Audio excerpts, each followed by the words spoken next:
বসার আদাব রক্ষা করে বসলেই কথা শুনতে পারবো, আর বসার আদাব আর শোনার আদাব যদি রক্ষা করা হয় তা আমলের তৌফিক আল্লাহ পাক আমাদেরকে দিবেন।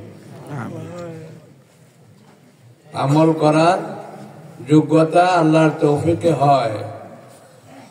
আল্লাহ পাক আমাদেরকে সৃষ্টি করেছেন, আমাদের সফলতা তিনি আমাদের আমলের ভিতরে রাখছেন, এবং এই জগতে শান্তি শৃঙ্খলা সবকিছু আল্লাহ পাক তার কালামের ভিতরে রেখেছেন। আল্লাহ পাক যদি কবুল করেন তার কাছে আমরা প্রার্থনা করতে পারি। আল্লাহ পাক বান্দার হাত উঠাইলে পরে খালি হাত ফেরত দিতে কোনো লজ্জা তিনি লজ্জা বোধ করেন, তার দোয়া আল্লাহ পাক কবুল করে। তাই আমরা দোয়া করব আল্লাহ পাক যেন আমাদের সকলের নাজাতের উসিলা এবং আমলের মাধ্যমে সফলতা অর্জন করা এবং উন্নত মানের জান্নাতের ইন্তজাম করা আল্লাহ তৌফিক দান করেন। সকলেই বলেন আমিন। একটা ছোট কথা বলে ওয়াজ অনেক হয়ে গেছে, তবে ওয়াজের যে রূপরেখা সেগুলো কিন্তু ঠিক থাকে নাই। ওয়াজ হয়তো দিলে লাগে চোখে পানি আসে, যে কথা শুনলে চোখে পানি আসে না তাকে ওয়াজ বলা হয় না। ভালো করে বুঝেন, হাদিসে আসছে যে আল্লাহ রাসূল ওয়াজ করছেন, কান্নাহু মাউইজাতুম মুআদ্দিয়া, মনে হইতেছিল শেষ ওয়াজ উনি করছেন। ওয়াজ আমরা সকলেই কাঁদতেছিলাম। যে ওয়াজ শুনলে চোখে পানি আসে না এটা ওয়াজ না, এটা আওয়াজ হয়, আড়ম্বর হয়, কিছু আমাদের জজবা ইমোশন। হাদিসের কোথাও এরকম নাই যে অবস্থা আমাদের দেশে ওয়াজ চলতেছে এরকম ওয়াজের কথা কোরআন হাদিসে নাই। ভালো করে বুঝেন, আজকে ওয়াজ মাহফিলের নামে যা চলছে এগুলো কত কোরআন হাদিসে নাই। কোরআন হাদিসে তো আসছে যত মানুষ উপস্থিত হবে দিলের দরদ নিয়ে, তার অন্তরে কথাগুলো দাগ কাটবে, চোখে পানি বাইর হবে। যদি অন্তরে কথা পৌঁছতে না পারে সেই কথা তো কোরআন হাদিসের কথা হইতে পারে না। কোরআনকে নাজিল করা হয়েছে এই জন্য, কোরআনকে নাজিল করা হয়েছে ওয়াজ করে করে ঘোরার জন্য না, কথাবার্তা করে ঘোরার জন্য। পরিষ্কার আছে এটা, ইন্না হাযাল কোরআন নাযালা বিল হাযান, এই কোরআনটাকে নাজিল করা হয়েছে এই অন্তরের জন্য। অন্তরকে ধোয়া মুছিয়া সাফ করিয়া এই অন্তরকে সজ্জিত করার জন্য, শক্তিশালী করার জন্য, আবেগপূর্ণ হওয়ার জন্য, আল্লাহর জন্য আশিক হওয়ার জন্য কোরআন নাজিল করা। আওয়াজের আড়ম্বরের জন্য কোরআন নাজিল হয় না, চিল্লাচিল্লি করার জন্য কোরআন নাজিল হয় না। আমল তো অন্তর থেকে আসবে। কথা বলছেন নাকি? ছেলে বিদেশে থাকলে অনেকদিন পরে আসলে দেখলে চোখে পানি আসে, কি করে আসে কি না? ওইটা তো মহব্বতের পরিচয়। আজকে যে ওয়াজের মাহফিল চলতেছে এগুলো তো কোনো কোরআন হাদিস এরকম পাওয়া যায় না, কেউ বলতে পারবে না। আল্লাহ যতটুকু আমরা টুকটাক কিছু কোরআন হাদিসের কথা দেখার বোঝার তৌফিক দিয়েছে। কোরআনে এটাই আসছে, হাদিসে এটাই আসছে। 7 পারার মধ্যে আয়াত আছে কোরআন শরীফ, আল্লাহ বলছে তারা যখন কোরআন শুনতো সবাই কানতে কানতে পেরেশান হয়ে যেত।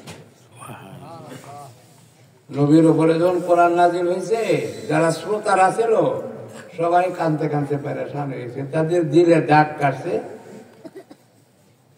তাদের মহব্বতে চোখে পানি আসছে। কোরআনে বলতেছে, অন্য জায়গায় বলতেছে একজন কোরআনকে হাতে নিয়ে 3 বার বেহুশ হয়ে পড়ে গেছে। কোরআন দিলে আসর করছে, বেহুশ হয়ে গেছে 3 বার, একবার না।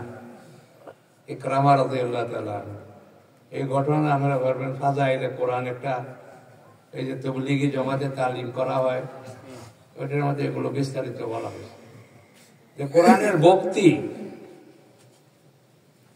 কোরআনের নামে জোরে সোরে নারায়ে তাকবীর বলা, আল্লাহু আকবার বলা, এটার কথা বলা হয়েছিল দিলের থেকে। যদি কেউ খুশিতে বলে আলহামদুলিল্লাহ ভালো নাই, ভালো আছে, কিন্তু এটাই যদি সীমিত করে তাহলে কোরআনের হক আদায় হবে না, কানতে হবে। কান্দার হুকুম করছে আল্লাহ। কথা বলতে বোঝেন না? কোরআন পড়লে যে কানতে হবে, এটা যে আল্লাহর হুকুম। কেউ হয়তো এর আগে আর শুনেন নাই কোনো, কথা বোঝেন নাকি? আল্লাহ তো কোরআনে হুকুম করছে, এটা আমার কালাম, এটার দাম আছে। এটা দুনিয়ার গল্প গুজারি না, দুনিয়ার আড়ম্বর না, এটা দিলের থেকে শুনতে হবে। বাপু কোরআনে হুকুম করছে, আর কোরআনে আসছে সবাই কোরআন কথা শুনলে কানতে কানতে পেরেশান হয়ে, দিল কাঁপতে থাকতো, ওয়াজিলাতিল কুলুব, কম্পন শুরু হয়ে গেছে দিলের ভিতরে। এটা দিলের জন্য না দিয়েছে, কানের জন্য না। কানে সুন্দর লাগবো, কানে তো সুন্দর লাগে গান শুনলে। কোরআন তো দিলের জন্য না দিয়েছে। সৌন্দর্য আছে কোরআন শুনে বহুত মুসলমান হয়ে যায়, কিন্তু দিলে তাক থাকে। যারা দিলে পৌঁছবে না, এটা ওয়াজ হইতে পারে না। আগে তো সবাই ওয়াজ করতো না, মানে বই পড়ে ওয়াজ করে, কিতাব পড়ে ওয়াজ করে, আরবিতে তর্জমা করে। তর্জমা করার নাম পড়া না। আল্লাহ এটার কথা কোরআনে বলেন না। যে আয়াত পড়ছি এটার মধ্যে বলা হয়েছে তোমরা বাইরে যাও, কোরআনকে বুঝিয়া শুনিয়া পড়িয়া দিলে লাগাও, লিয়াতাফাক্কাহু কইছে। আর বোঝার লক্ষণ কি? বোঝার লক্ষণ হলো কাজটা ঠিক মতো করা। ছোট বলা আমরা কই যে বুঝে না দেখে গোলমাল করি, যখন বুঝবো তো ঠিক হয়ে যাবো। কেমন কর কিনা এটাই তো বুঝের লক্ষণ, যে কাজটা ঠিক মতো করলে হ্যাঁ বুঝছে, ডাক্তারের কথাটা ঠিক মতো শুনছে, কাজে ওষুধগুলো ঠিক মতো খাইছে। বুঝেন কিনা? খালি খালি কানে শুনলে তো। আজকাল তো ওয়াজ মাহফিলের নামে যে আজাব শুরু হয়েছে দেশ, ফলাফলটা তো আমরা দেখি। প্রত্যেক রাত্রে ওয়াজ হয় বাংলাদেশে। 1 বছরে কত লক্ষ লক্ষ ওয়াজ মাহফিল হয়। এক একটা ওয়াজ মাহফিল থেকে 5 জন 10 জন লোক যদি নামাজি হইতো, বাংলাদেশে তো বেনামাজি পাওয়া গেল না। কি করেন আপনারা? ওয়াজ করে কেন? ওয়াজ যায় কোথায়? ওয়াজের উদ্দেশ্য কি? ওয়াজ শুনে যদি কিছু ফলাফলই না হয়, 7-8 ঘন্টা ওয়াজ করা হয়। ইন্না লিল্লাহি ওয়া ইন্না ইলাইহি। একটা মানুষের শোনার কতক্ষণ ধৈর্য থাকে? আমরা তো ওই দেশে থাকি, 1.5-2 লক্ষ টাকা খরচ করে একজন বক্তা আনি, তার ওয়াজের সময় হইল 45 মিনিট থেকে বেশি 1 ঘন্টা। এই যে গদ বান্ধা ওয়াজ বাংলাদেশে শুরু হয়েছে জোহর থেকে রাত 12টা। আগে তো সারা রাত চলতো। কি কারণে আজাবটি কিছু বন্ধ হয়েছে? আমরাই পড়া শুরু করছিলাম, সারা রাতের ওয়াজ দেশের মধ্যে বন্ধ হয়েছে। এখন মানুষ থাকে না রাত 12টা। এই যে ওয়াজের নামে কুপ্রথা, কি দরকার 7-8 ঘন্টা ওয়াজ করার জন্য? একটা মানুষ শোনার ধৈর্য কতক্ষণ থাকে? আল্লাহ রাসূল ওয়াজ করছেন 3 থেকে 5 মিনিট, এটাও হাদিসে আছে। এই 3টা কথা বলছে, সৎ কাজের আদেশ করো, অদর্শ কাজের নিষেধ করো।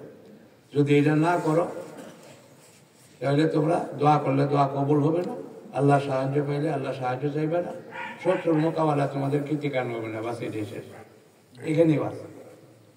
যেটা বাংলা কইলো এটুকু আছে।